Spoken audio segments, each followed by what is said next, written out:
Hello friend, तो कैसे हो आप सब। तो आज के इस लेक्चर में हम यूनिट 4 का लास्ट लेक्चर देखने वाले हैं रेगुलेटरी इशूज़ के बारे में। ठीक है, तो रेगुलेटरी इशूज़ में क्या पढ़ना है ना, आशू डीटेल और आशू डीसीसी, इसके क्या क्या रेगुलेशन और गाइडलाइंस है। ठीक है, मैन्युफैक्चरिंग ऑफ ड्रग के लिए। तो स्टार्ट करते हैं अपने लेक्चर को। ठीक है, तो ये हमारा रेगुलेटरी इशू है। ठीक है, तो इसमें पहला आता है composition of Ashu detail and Ashu DCC with responsibility. ठीक है, तो आशू डीटेल क्या होता है। तो ASU D stand for Ayurveda सिद्धा यूनानी ड्रग टेक्निकल एडवाइजरी बोर्ड। ए से आयुर्वेदा, एस से सिद्धा, यू से यूनानी। डी टैप का मतलब होता है ड्रग टेक्निकल एडवाइजरी बोर्ड। ठीक है, तो ये हमारा ड्रग टेक्निकल एडवाइजरी बोर्ड था, आशू डी टैप। ठीक है, आयुर्वेदा सिद्धा यूनानी मेडिसिन के लिए। ठीक है, तो ASU DTAB constituted by central government. ठीक है, government to advise the state and central government on technical matter related to Ayurveda, सिद्धा एंड यूनानी ड्रग। तो बेसिकली जो कमेटी थी आशू डेटे, ये गवर्नमेंट के द्वारा इस्टेब्लिश की गई थी सेंट्रल फॉर इंफॉर्मेशन अबाउट अब आयुर्वेदा सिद्धा यूनानी ड्रग की जो मैन्युफैक्चरिंग हो रही। तो the it committee constituted by under the drug and cosmetic act 1940 के अकॉर्डिंग। ठीक है, द कंपोजिशन ऑफ आशू डीटैप। तो बेसिकली जो आशू डीटैप था, इसकी कंपोजिशन दो थे, x officio member, nominated member. ठीक है, तो दो हमारे सेंट्रल गवर्नमेंट में कंपोजिशन थे इसके।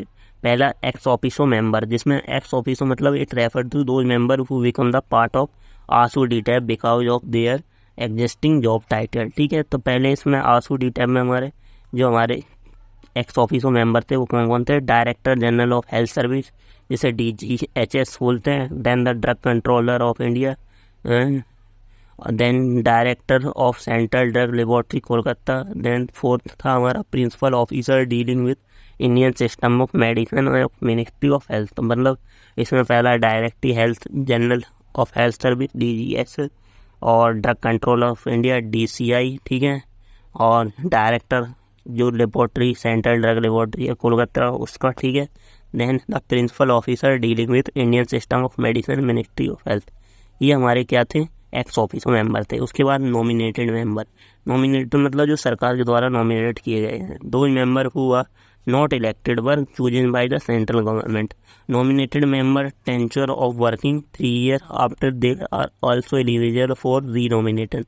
ठीक है, तो इसमें गवर्नमेंट एनालिस्ट है, एक फार्माको।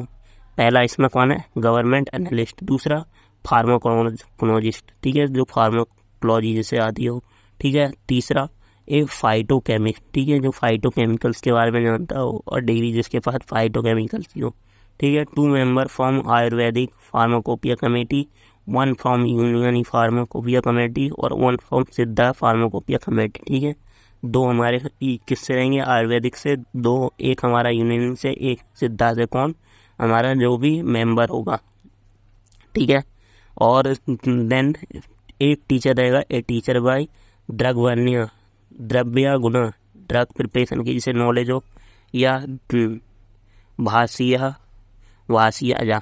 ठीक है, वासिया या कल्पना। ठीक है, तो जिसे formulation and preparation of Ayurvedic का नॉलेज हो, ऐसा एक टीचर रहेगा। ठीक है, और ए टीचर विथ गुना पदम मतलब ड्रग प्रॉपर्टी की जिसे नॉलेज हो। ठीक है, और स्टडी सिद्धा के बारे में नॉलेज हो। ठीक है, और 3 person 1 each to represent the Ayurvedic Siddha and यूनानी इंडस्ट्री। ठीक है, 3 पर्सन रहेंगे इन तीनों इंडस्ट्री के। 3 person of 1 of each the practitioner of Ayurvedic Siddha and यूनानी टिम्ब सिस्टम ऑफ मेडिसिन। ठीक है, इन तीनों के 3 एक पर्सन रहेगा जो इन तीनों के बारे में जानता हो। ठीक है, देन नोट क्या है इसका, सेंट्रल गवर्नमेंट अपॉइंट एक चेयरमैन को भी अपॉइंट करती है, and secretary and the other clinical staff among then the smooth functioning. ठीक है, फॉर स्मूथ फंक्शनिंग के लिए एक चेयरमैन एस्टेब्लिश किया जाता है इस कमेटी को नॉमिनेटेड के अंदर। ठीक है, तो ये हमारे बेसिकली आशू डीटैप के मेंबर्स थे। ठीक है, कौन कौन से मेंबर होते हैं, तो बेसिकली इसमें हमारे 9 मेंबर थे, किसमें, नॉमिनेटेड में, और इसके अंदर हमारे 4 मेंबर थे। टोटल कितने, 13 मेंबर हमारे, और एक हमारा चेयरमैन। ठीक है, देन रिस्पॉन्सिबिलिटी क्या है आशू डीटैप की, तो there are the following function of ASU DTAB. पहला, it provide technical advice to the central and state government. ठीक है, on the matters related to ASU drug, मतलब आयुर्वेदिक सिद्धा यूनानी मेडिसिन के बेसिस पे ये सेंट्रल गवर्नमेंट को प्रोवाइड करते हैं, टेक्निकल एडवाइस देते हैं, ठीक है। क्लिनिकल ट्रायल रिक्वायरमेंट क्या क्या है, क्वालिटी कंट्रोल कैसा है, ड्रग का स्टैंडर्ड क्या क्या है, label guideline and post marketing surveillance क्या है, ठीक है। It set standard for ASU drug and cosmetic के लिए स्टैंडर्ड से it conduct the clinical trial of new Ashu drug, ठीक है। Evaluate and recommended approval for new Ashu drug, promote GMP in the production of ASU medicine, purpose amendment of existing rule under drug and cosmetic act।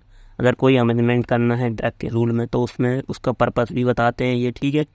Then monitor the adverse effect of ASU drug, ठीक है। EADR को pharmaco vigilance का भी use करते हैं, ठीक है। Then develop and update ASU drug standard in pharmacopoeia, ठीक है। तो जो फार्माकोपिया में अपडेट हो रहा है उसके अकॉर्डिंग ये हमारा डेवलपमेंट करते हैं, ठीक है, आशु ड्रग, ठीक है। तो ये बेसिकली आशु DTAP के फंक्शन थे।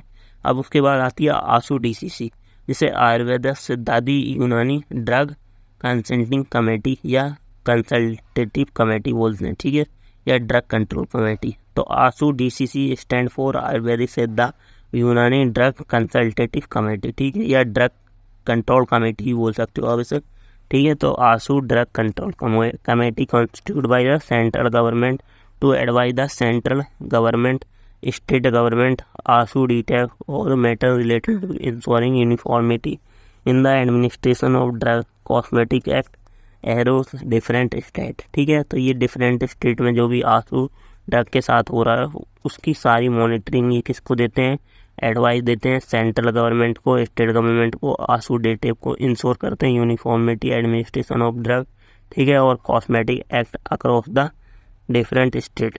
तो इसमें 2 कंपोजिशन होते हैं, इसमें 2% nominated by central government, 1% nominated by the each state government, ठीक है। अब रिस्पॉन्सिबिलिटी क्या होती है आशु ड्रग कंट्रोल कमेटी की, तो ensure uniformity in the administration of drug and cosmetic act across the different state, ठीक है। दूसरा provide advice and regulatory matter to improve the quality and safety and efficacy of ASU drug, ठीक है। Then third है recommendation of policy changes update of drug regulation, ठीक है। तो ये बेसिकली इसके काम है आशु DCC का। पहला काम क्या है कि इंश्योर करता है ड्रग की यूनिफॉर्मिक एडमिनिस्ट्रेशन, ठीक है, कि हमारा ड्रग जो है यूनिफॉर्मली एडमिनिस्ट्रेट किया जा रहा है, ठीक है, डिफरेंट स्टेट्स में। देन प्रोवाइड करता है evidence of regulatory matter and improve करता है quality safety and efficacy of drug ASU drug use. Then third recommend policy changes, अगर हमें कोई चेंज करनी है पॉलिसी उसकी रिकमेंडेशन भी देता है, और update to existing drug and regulation, ठीक है, उसका अपडेट। देन लास्ट है इसमें schedule Z for ASU drug. तो शेड्यूल Z क्या है, schedule Z is drug and cosmetic act in 1940 regulate the clinical trial. तो शेड्यूल Z क्या करता है, रेगुलेट करता है क्लिनिकल ट्रायल ऑफ आयुर्वेदा सिद्धा एंड यूनानी ड्रग का। तो schedule Z include the requirement guideline for conducting clinical trial of ASU drug ensure the safety efficacy of ASU drug, ठीक है। तो ये बेसिकली शेड्यूल Z था। तो यहाँ हमारी 4th यूनिट कंप्लीट होती है। Thank you.